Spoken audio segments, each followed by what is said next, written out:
I remember when I was recently divorced and I moved to a rental and I desperately tried to recreate my children's childhood home, which their father still owned. And my daughter came over and brought a card I have saved for many years, which read, "Wherever you are will always be our home." This was particularly poignant when she saw what I had tried to do. She was happily surprised that I had in fact recreated the feeling of home in a new place that provided safety, comfort, and with what I could, familiarity. Each of us defines home in different ways, but all of us define it with feelings that evoke comfort and a feeling that we are safe, which often includes comforts that many cannot afford, even as basic as a bed of one's own. The first time I moved into that rental, I remembered breathing deeply. A real sigh. I had done it. I had moved and was starting a new chapter that I hoped would be filled with newness while keeping the heart from the past. How do you define home? A place where you can let your hair down, be yourself and be safe, feel a sense of belonging? But what if that home were just an empty space? Would you still feel the same?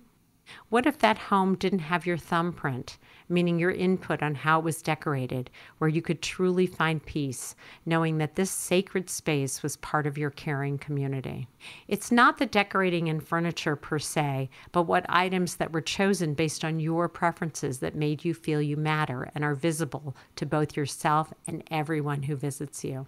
What is particularly challenging is that many of those empty spaces are the first-time homes of aging out foster youth who have often experienced moving from place to place where they may not have had any sense of real belonging. Without this feeling of belonging and community, these young folks are at greater risk of becoming homeless. And being part of a community that cares is the first step to ending homelessness.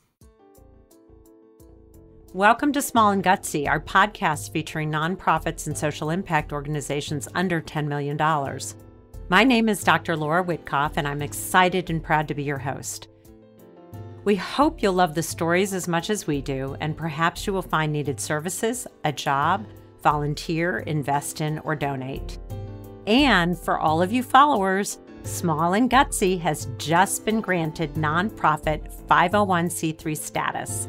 We are thrilled to have moved in this direction, enabling us to continue to meet our vision of interviewing as many smaller nonprofits and social impact organizations as we can.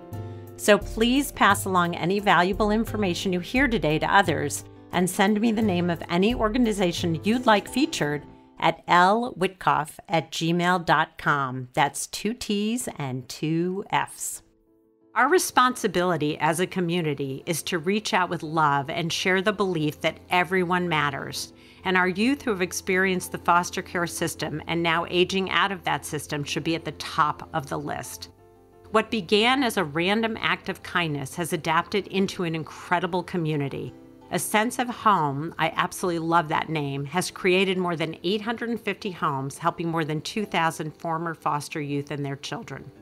A sense of home strives to prevent homelessness by creating first ever homes for youth aging out of foster care with donated furniture and home goods.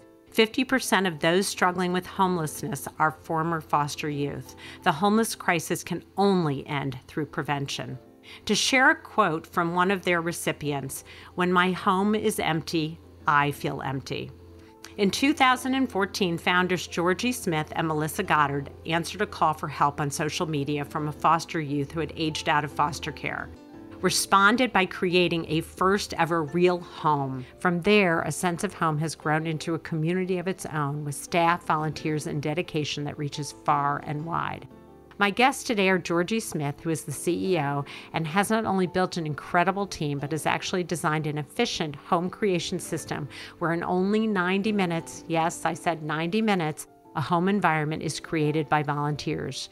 Georgie was honored as a top 10 CNN hero, a nominee at the 2018 DVF Dion von Furstenberg Awards at the UN in New York, a Shiro, a woman regarded as a hero at the 2017 Women's Choice Awards, and is featured in the books 200 Women Who Will Change the Way You See the World and Random Acts of Kindness.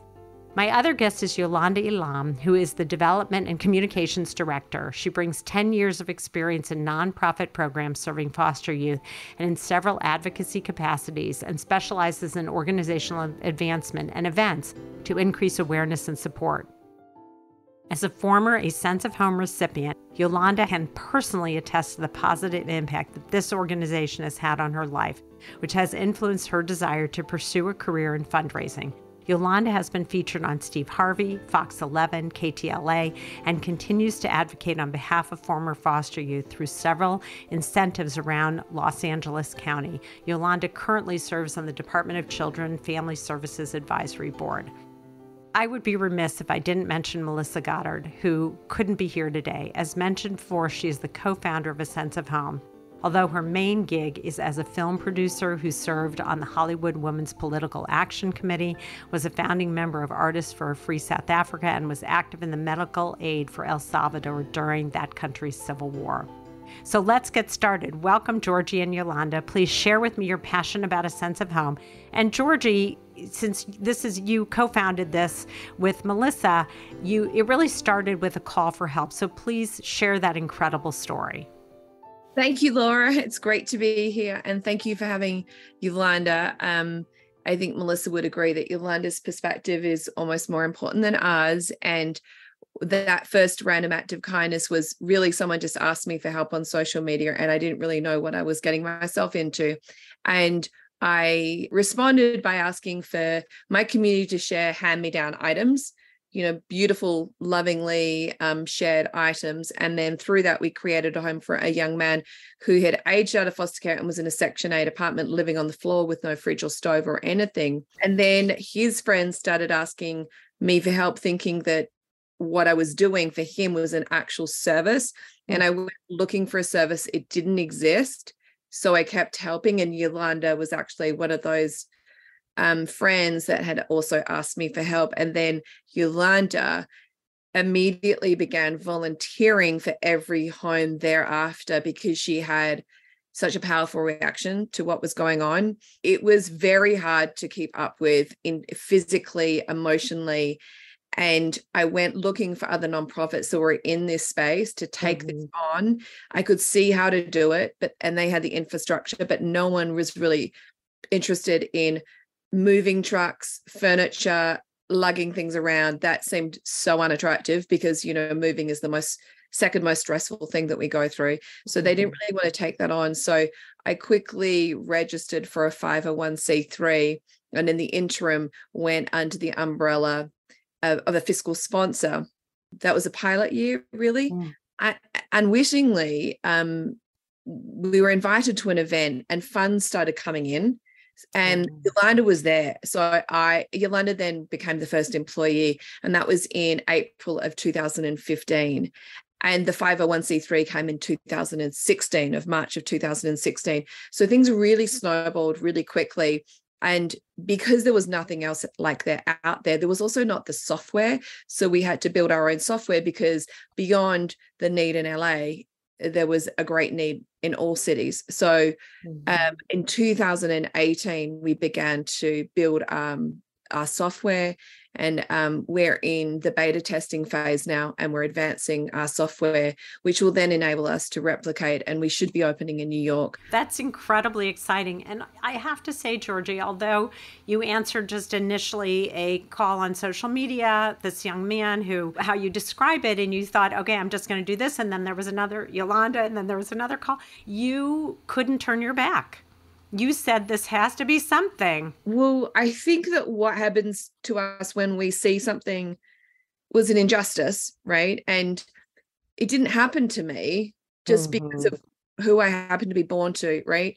Yeah. And so through no fault of their own, that these young people were in a situation where they'd been removed from their parents and a home, and then moved around in a system, and then they're out on their own at age 18. It was absolutely incumbent upon me and Melissa to continue to do this. So Melissa and I just started calling it A Sense of Home. And what that is because it happened organically. All of this is organic, but our reference of calling it A Sense of Home was what I noticed that they didn't ever have. And so I realized my mum had gifted me, especially Mhm. it's our mothers really that do this, right? Mhm. Our mum gifted me this sense of home so strongly that I knew how to recreate it when I moved from one side of Australia to the other, from Australia to Los Angeles. So Mhm. that was something that my mum had gifted me. However, these people had never been gifted that. So Mhm. it wasn't just about items. It was like, Right. how do you create a space that you mentioned reflects who you are and Mhm. why you matter in the world and what you have to say, and also a reflection of where you want to go, like what are your goals and I aspirations, love that. a place that you Mhm. can a place that you can dream, a place that you can feel like you belong.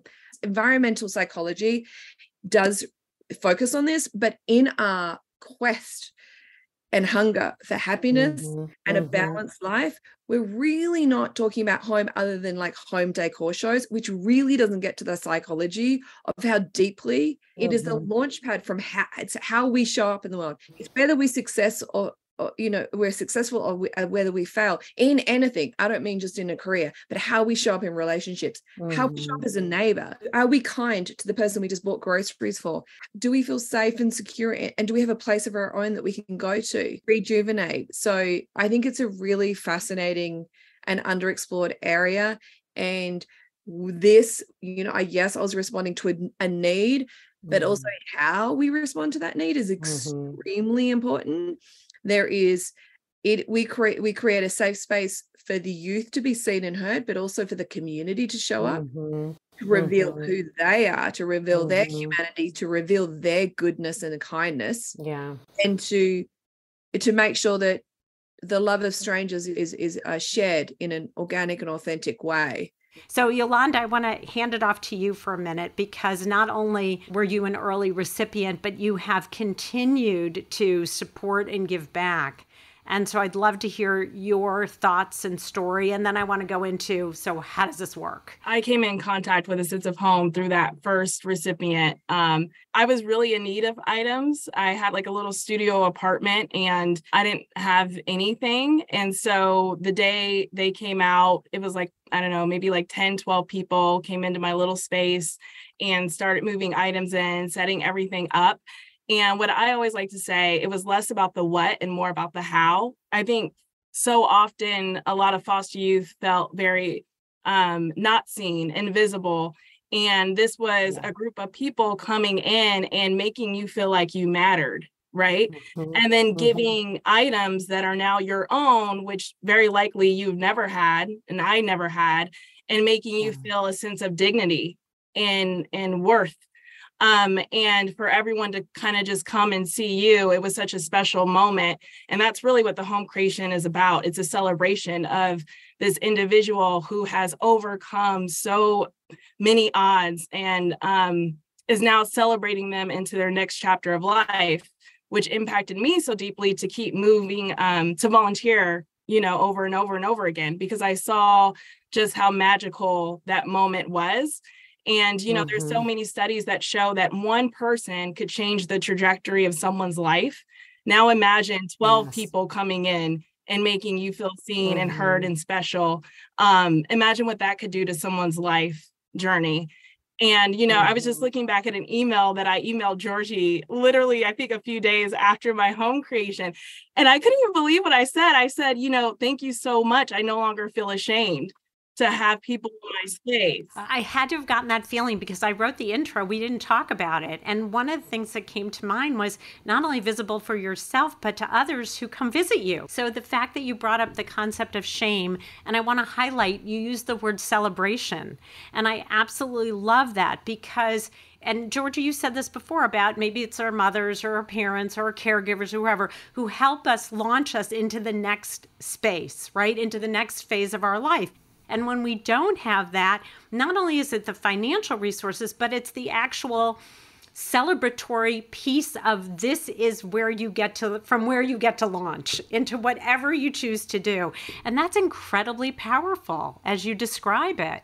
I love that you looked back at that first communication, because Mm-hmm. obviously it's like your true feelings about it. I mean, I, Mm-hmm. I remember I remember Yolanda because she just said, what you're doing is so important. Like she just like kind of grabbed our shoulders and like kind of shook us and said, this is so important. And that gave me energy, because it does take that one catalyst to be kind of encouraging and creating that.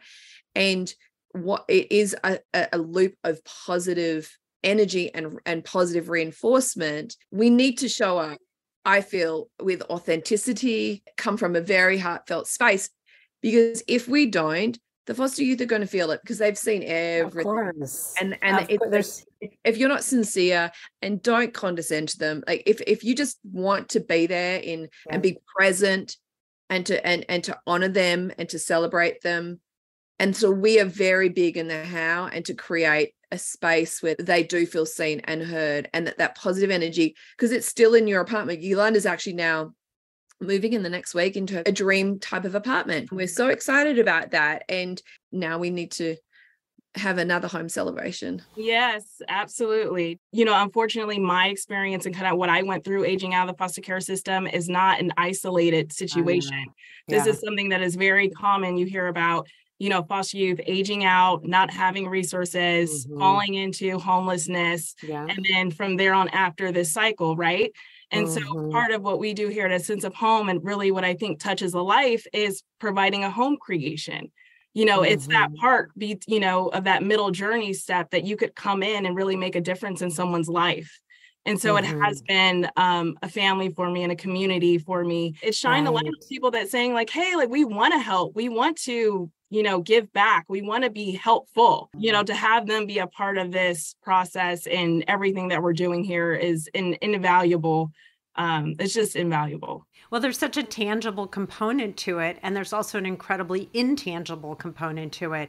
The fact that you kept that early email speaks to me as what I'd call a transitional object. You get to hold on to that email, and then you recreate that feeling that it meant for you, and that carries you forward. And now you get to very shortly, it sounds like, have another home creation or a celebration. So I have a couple questions. The first is, what was that feeling for you like? And then walk me through how it actually works. So the feeling for me, all I remember, and this is coming from such a heartfelt place right here. What I remember specifically was that I've been waiting almost my whole life for this moment, because I had friends, and I was such a social person. I would go over to my friends' homes, and I was a part of them, their family moving into their first apartments and bringing them everything that they needed, and their cool rooms, and they had their beds and their refrigerator, everything. And I was like, this was my moment to experience that. And it didn't come in this conventional way. It came in a very unconventional way. But I'm not sure if A Sense of Home wasn't around, if it ever would have came to be. And so it was like, oh my gosh, this is something I've waited forever for, and something that could really anchor me, into my next chapter. And I have amazing items, like just stunning items. I'll have to send you a picture. My goodness, I just felt like, oh my God, I've been waiting for this for so long, and I never thought it was going to happen. And now it's happened. So what am I going to do about it? Like, such an exciting, moment in my life. I just have to say, I love, you have an amazing amount of enthusiasm. Just as a person, I can see that in your social, and I just love that, and to capture that. And I think the other piece that you mentioned that I want to highlight is, so this hope that you thought would never happen occurred. This dream sort of came true. You're waiting for it your whole life. Now, what am I going to do about it? And so the ownership is shared. And that's what's so powerful about this, is it's not something is just given. It's a shared experience that now is yours to take care of, and yours to massage, and yours to do something with, which is the level of confidence that typical guardians and caregivers try to give to people that are coming along in their life, either their children or the people they care for. And this you got from this village and this community. And I want to say shame on the foster care system. I know they're overloaded, but they really do drop people at a certain age and don't have this. And Georgia, you said before you weren't able to find a program that could do this. And now being able to recreate this so that it can be replicated in other cities is remarkable and is something that you all as a group, as an organization, need to be commended in doing that. It's just incredible. And I hope spreads even beyond LA and New York. Of course, you all do too. So tell me how the program actually works. Yolanda, you can speak to our process and how someone finds us. We can help them with a Section 8 voucher to secure a Section 8 apartment at the empty space and how we turn it into a home. I'll let you explain that. Most people, most of our recipients find us either through like looking online, or mainly through referral processes as well with our other community partners. But I would say mainly it's a lot of referrals from one another, word of mouth. So they're saying like, hey, I got this done. That's how I found out about it. Someone posted it on their social media and I was like, oh my gosh, get me connected, right? And then from that point, they could go ahead and fill out an application. And if they are still looking for a Section 8 or low-income housing, we could connect them to our partners where they could get a voucher or Section 8. And if they're already in their unit, we go ahead and go through the process with them, the application process. We understand their needs, their interests, everything that they would like, their favorite colors. So really, we could make the space really personal to them and individualize it to them. From that point, we go ahead and schedule a home creation and we connect them to one of our sponsors, and we go ahead and bring about 15 people out, and with our Sense of Home team, that's about 6 people, and do a home creation in less than 90 minutes. I couldn't believe when I read that. I was like, that's just incredible. You must ask such detailed questions to find out people's interests. We do have a detailed questionnaire and our onboarding. What is it when you close your eyes and you want to meditate? What do you see? Where's your favorite place to go for a walk? What are your favorite activities? What are your favorite colors? Do you have any dreams of travel? What are your what's your dream career? So we look for, and that's not just reflected in the colors and the art and the color scheme, but also in the books that we put in their home. We try and put clothing in for every child. 85% of those we serve have children of their own. We're not just serving young people who've aged out, but also their kids who are the most likely to go into the system. And so there's toys and back to school supplies and shoes and clothing for them. Is there an aha moment in that process? So our systems are very detailed in ensuring that we receive good quality items, but we are also then having we have a design guide in order to install these beautiful items to create inspiration for the young person. So I think probably the aha thing is usually when someone comes in, because we actually keep them outside during the home creation. Yeah, so when we're doing the home creation, when all the volunteers are in the home, we have the recipient hanging outside doing a vision board, and we go through resources with them. So during our onboarding process, we want to know what are the top 3 areas where you could use support. How could we best support you? Could we support you in your career? Could we support you in your education? Right. How could we connect you to some of our community partners and make a warm handoff? Because this is a starting place, right? But we really want them to succeed and, take the steps to achieve all of their goals. I love the idea of a warm handoff, because then you've really created the pathway for someone to get the support that they need to continue sustaining themselves. We do have we have an educational scholarship. We do provide that ourselves. And then we have some other partners that are coming to us having experienced volunteering at home creation to share their business or their organization with us and extend themselves in a different way. So one organization does financial literacy, another does a very well-regarded therapy group, free Zoom therapy. So the more partners or the more people that touch and feel the experience, the more partners that can offer these ongoing resources. And it's a big part, and we have a staff person dedicated to that. There's also grants that they can apply for. There is so much out there that we want to make sure that they're connected to. So I want to quickly touch on that aha moment though. And not only is it during the reveal, but it's oftentimes once all the volunteers have left out of the space and the recipient is sitting on their sofa or maybe they're walking around their hallway, going into the restroom or their bedroom. Yeah. I can't tell you how many times I hear them say like, oh my gosh, like, I can't believe this is real. Is this really happening? Did this happen to me? And I think like you kind of feel like if you're in that space with them, you kind of just feel like you feel the chills, like, wow, they feel so touched and so impacted, and they're just in awe. And that is the moment for me where I'm like, oh, wow, like this is such a beautiful moment. I feel that through the Zoom as you're describing it. So, I mean, because imagine that somebody never thought that this could be something that was not just given to them, but shared with them and really took the time to get to know them and create it with them and partner with them.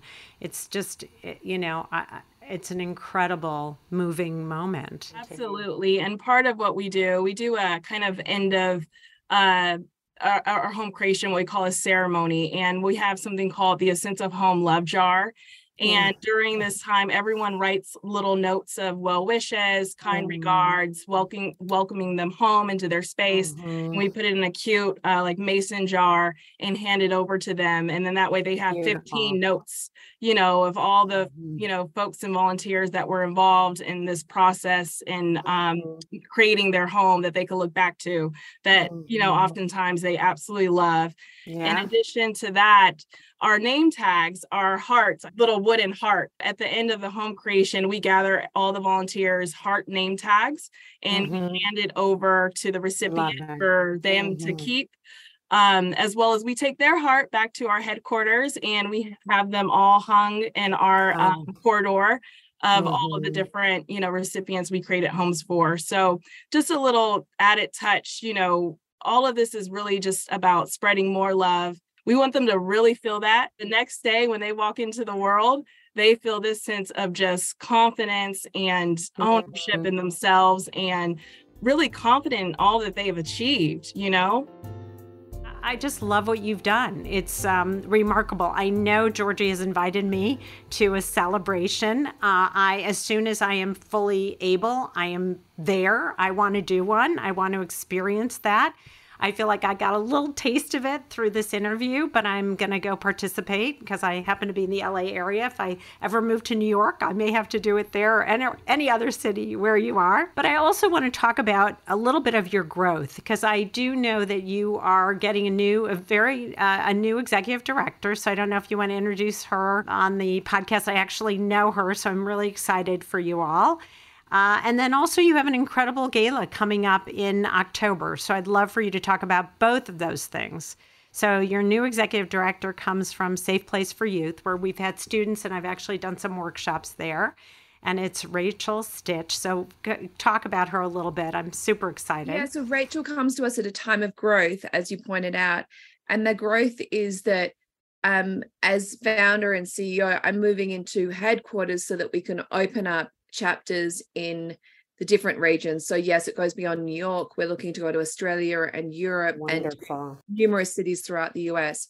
So in order to make that happen, we're setting up a headquarters and Rachel will run LA. Should she do that really well, then maybe she'll go into like headquarters. I mean, she does have a deep passion for homeless youth and what she the number one reason why she came to A Sense of Home, looking to move into this position of executive director, is homeless prevention. We've spoken about a celebration, and it's a celebration because the odds are stacked against foster youth, and the statistics say that they shouldn't be of having their own apartment with their name on the lease. The average American child is fully dependent on their parents financially, the average American child, until age 29, and 50% of that is on housing. And what goes into the home, not just their rent, but like creating a home. Rachel comes at this wonderful time of growth, and I love her experience and her work ethic and her dedication, and just how seriously she takes this. That like me, she didn't come from a background in foster care, but is so passionate about it that you would think that she did. And I really appreciate that and respect her in that way. So she will be running the LA operations. And yes, this will be our third ever gala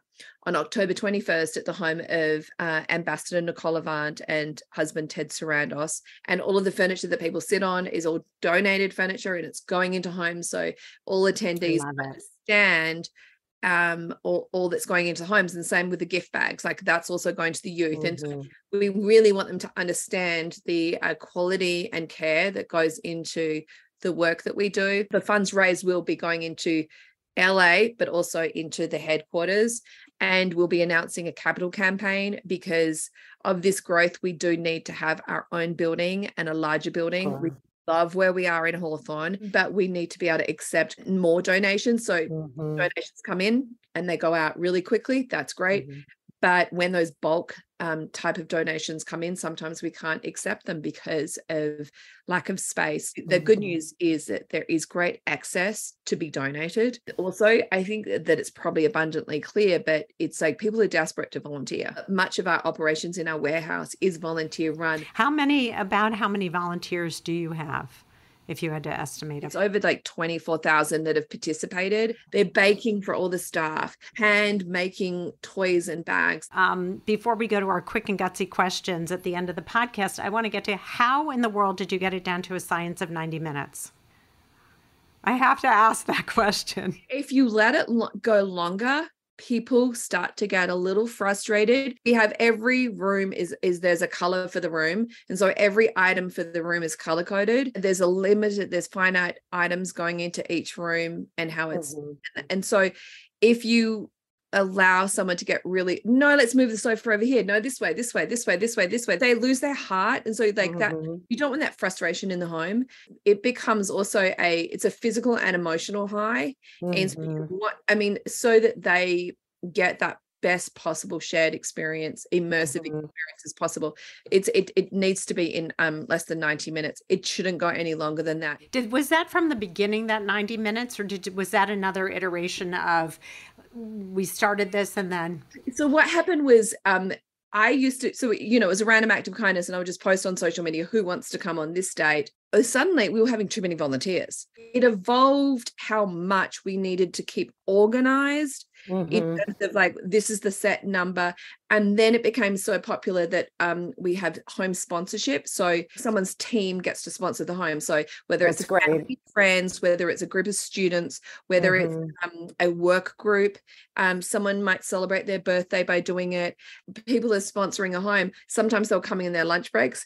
And so we needed to keep it tight, but also it just should be tight. I love the fact that you do like a little video introduction kind of piece on Zoom, where the volunteers actually, then you've created a relationship. You've created a relationship between the volunteers, not a one-time thing when somebody shows up, but it starts much before that. And so that is the brilliance of how you're creating those connections in that community, or at least that's what it sounds like. So I can't wait to do it myself. So are you both ready for a round of quick and gutsy questions? They're fun. We're ready. You're ready. Okay, there's no wrong answer. Okay, so you can't get this wrong. What is at the top of your wish list for a sense of home? However, the answer can't be money or funding. So what's at the top of your wish list? I would just say the capacity to create more homes. If you were to think of a song that describes a sense of home, what would it be? Well, the funny thing is that Home by Philip Phillips, that was that was just new when we began. And so that's kind of been a bit of a theme song for us. Actually, the label, they gave it to us that we could use it. So that song, it was on the radio, and we're like, oh my God, this is our song. And I love it. We have a playlist at Home Creations, and it's on the playlist. There's that. And then also that, like, I love playing at Home Creations is David Bowie's We Could Be Heroes, or Heroes. It's like the volunteers being heroes. We could be heroes just for one day. That is like happening. And I get chills every time. It's like we're singing and we're dancing, and like that one gives me the most chills. The one that just comes to mind is Ain't No Mountain High Enough. It speaks about the resilience of what we're doing. And, the whole history behind that song is overcoming challenges and rising to the occasion. Ain't no mountain high enough. And I just think that really is such a reflection of the population that we serve. How many of us have gone to that song when we've needed inspiration to get through something? I love that. That is so great. Tell me, what do you believe makes a sense of home gutsy? You all are gutsy. What makes you gutsy?